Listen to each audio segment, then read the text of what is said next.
Hi Leo, this is Jav. Welcome ba sa ating channel? By the way Leo, this is your timeless reading. Gamitin ang reading na ito bilang gabayan lamang. Kung naka-resonate kayo, comment down. Tandaan Leo, ito ay channel reading. Kunin nyo lang po kung ano naka-resonate sa iyo. This is for you Leo.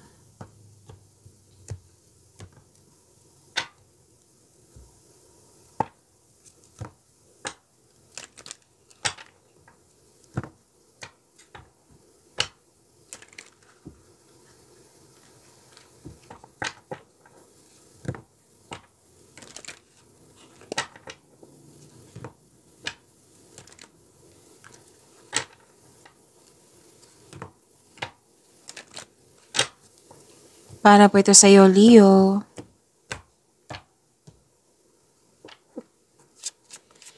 Maraming salamat po sa inyong patuloy na suporta, sa mga nag-donate, sa mga hindi nag-skip ng ads. Maraming salamat po.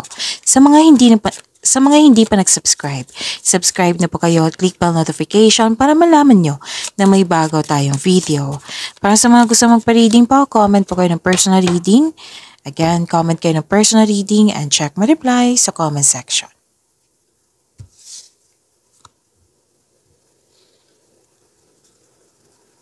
Okay. Leo, may ano dito, ending with new beginning. May natapos pwedeng tumiwalag ka, umiwas ka, nagput ng space, separation, long distance, pwedeng end of contract. Pwede din na, anong tawag dito? Nabibigatan ka sa isang sitwasyon, bagay ba or tao, tapos tinulungan mo yung sarili mo para mag-let go at nagkaroon ng transformation. That is ending with new beginning. And may concern ka dito sa sobrang stricto or mahirap ka usap. Pwedeng babae ito. So may nakita kong energy ni babae. May malaking influence ng isang babae po. Pwede ikaw to, pwedeng siya. May nakita ko ditong commitment, deal, promises, commitment, agreement, pwedeng may signing of contract, pwedeng bagong pasok sa relasyon, bagong pasok sa business partnership, pwede din na proposal, kasal, ikakasal, engagement, may nag-uusap sa marriage contract, yan. So, may promises ako nakikita dito. Opportunity, offer, yan, claim po.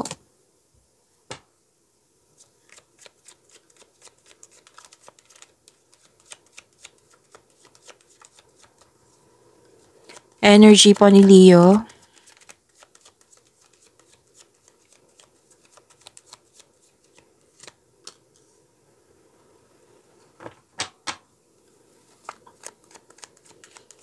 The clarification of this card po.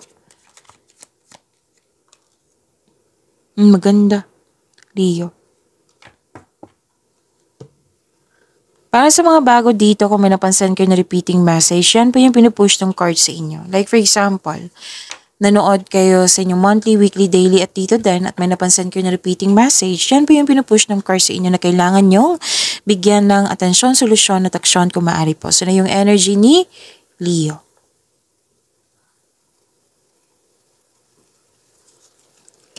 Andito po, yung sinabi ko kanina sa inyo na proposal, bagong pasok sa partnership, relasyon ba yan, sa negosyo ba yan, may promises.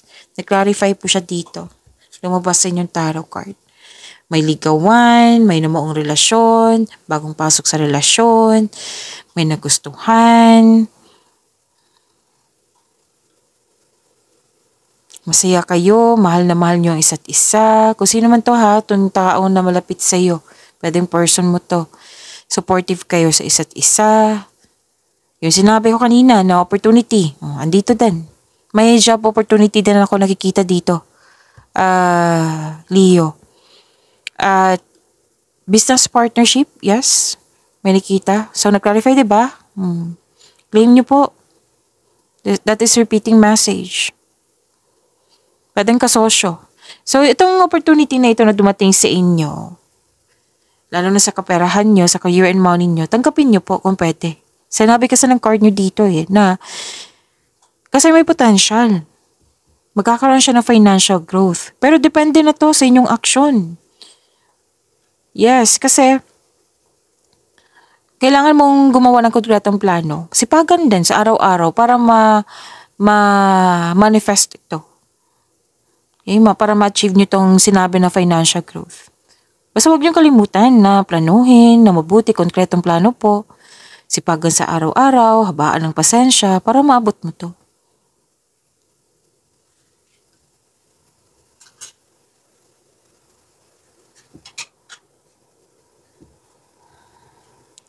Wow, wealth and generosity. Pwedeng nasa posisyon ang ilan sa inyo ha. Nasa posisyon, boss, may-ari ng negosyo, pwedeng boss, amo, or leader. Yan. Excuse me.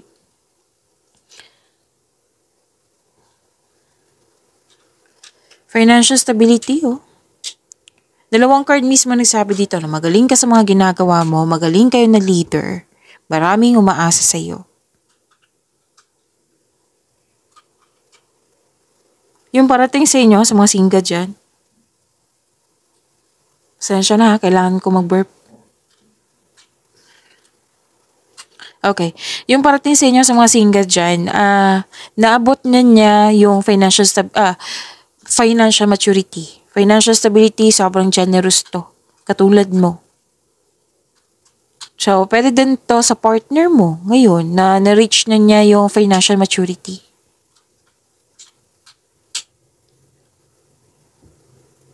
Sa mga single po, gusto nyong, sense of stability to eh. Gusto nyo bumili ng property, lupa, magtayo ng bahay, bago bumuo ng pamilya. So, kumbaga, day to marry kayo, pero unahin mo yung mga priorities mo in life. Kumbaga, sense of stability nga, bago pumasok sa buhay ng pag-ibig. Kayong lahat, sa mga single, may relasyon sa buhay mag-asawa. Posibleng may bakasyon na mangyayari or bumili na kayo ng regalo that pampers you. Tagumpay ito sa pananalapi ha. May magbibigay ng tulong sa iyo. Pwedeng puhunan, magbigay ng puhunan or advice. Yes. Dalawang card mismo nagsabi dito na may partnership.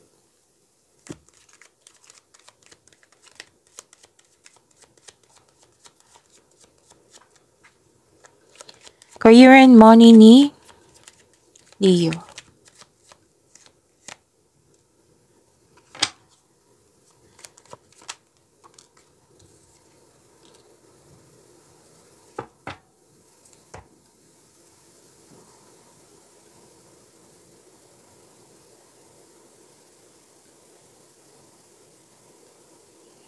Oh, maraming gawain si Leo. Maraming iniisip at the same time maraming gawain. Marami kang kumbaga nag-commit ka sa mga nag-commit. Kumbaga kasi ang advice ng card dito, huwag kang mag-say yes ng yes kung hindi naman akma sa inyong schedule. Kasi para maiwasan tong burnout na nakikita ko. Maraming ginagawa. Super busy. So, kung hindi pa kayo burnout ngayon, time management po ay kailangan. Kung burnout na kayo ngayon, ask for help. Para hindi mo dala lahat yung gawain po. Pero malapit mo naman matapos eh. Malapit na matapos tong mga gawain na ito. Nag-iisip ka nga ng bakasyon, no? Na magre-rest day ka. Kung bigat ng nararamdaman to, huwag kayong mag-alala kasi sinabi naman ng card nyo dito na this is only temporary. Just keep on going. Pwede din na pre-pressure ka sa isang tao na someone is relying on you for emotional and financial support. Kaya sobrang kayod ng kayod dito si Leo. Kasi maraming umaasa sa iyo. Pwede breadwinner kayo ha.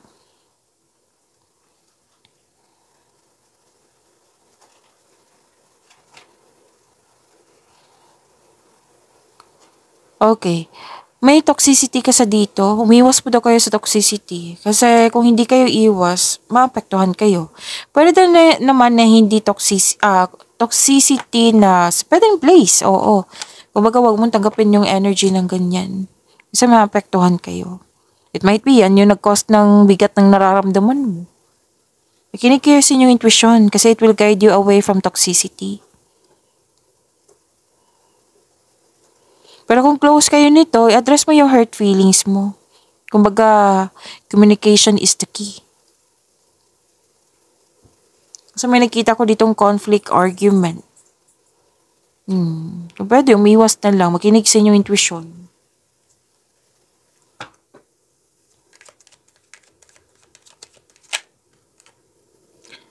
Dito pa rin.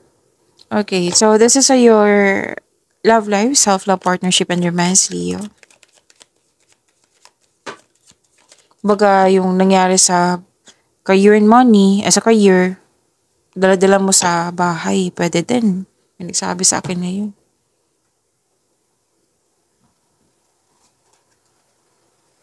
Pwede ba, Leo, may upload tayo na love reading. Kanina.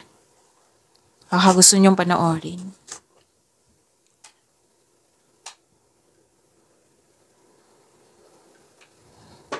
Ano to may lihim. Or nalaman mo yung taong nagsisinungaling. Kaya yung sinabi dito at dito rin na kailangan communication is the key nga. Ito na yung oras na maging tapat at bukas, makipag-usap ng malinaw sa loob ng inyong connection. Pwedeng sa person mo to, pwedeng sa kasamahan mo dyan. Yan. Para maliwanagan ka. Sa mga single po, na pwedeng nalaman mo talaga na like for example, yung sinusuyo ka ng tao pero alam mo na nagsisinungaling siya.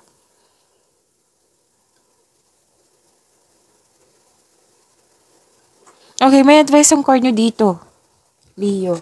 Huwag mo daw kayo mag-isip ng yung may self-deception ka sa dito. Like, huwag kayo mag-isip regarding sa mga sitwasyon na hindi naman nangyari kasi masasaktan ka lang.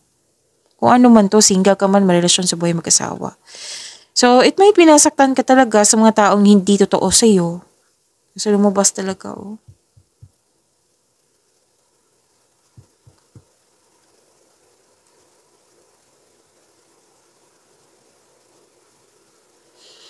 Nakita ko rin dito na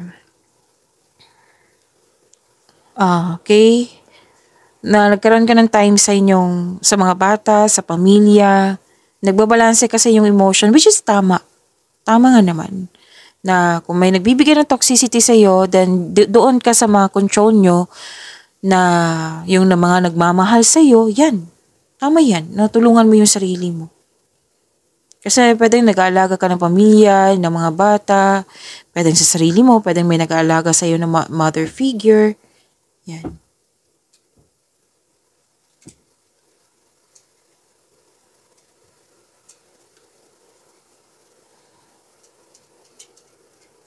Day to marry talaga sa inyo. Day to marry na kayo sa mga single dyan. Yung ayaw mo na ng lokohan. Gusto mo na, interesado ka lang kung may tao talagang seryoso. Kung sa tingin mo sa isang tao na naligaw sa'yo na hindi seryoso, wala. Oo, ayaw mo, parang close na talaga. Yan. Open ka lang sa mga taong nakikita mo talaga na seryoso sila.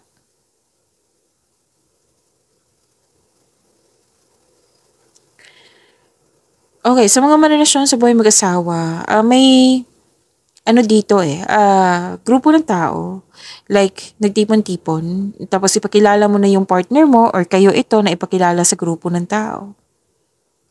Makakatanggap kayo ng masaganang ani ng buhay, ang ganda naman. Nagsisave ka para sa iyong sarili, sa family, sa isang specific person, nagsisave ka para tulungan siya.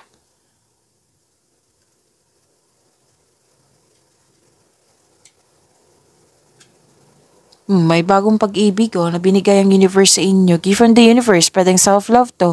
Bagong tao na makapagbigay sa ng love and peace and happiness sa buhay. Pwedeng maniligaw, bagong kaibigan, bagong kasamahan. Pwede din self-love to Yan yung gift from the universe. And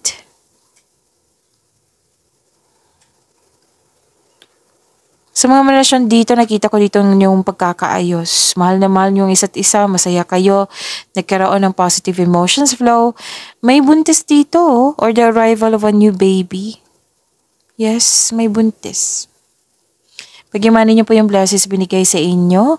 Leo, see you tomorrow. Maraming salamat po.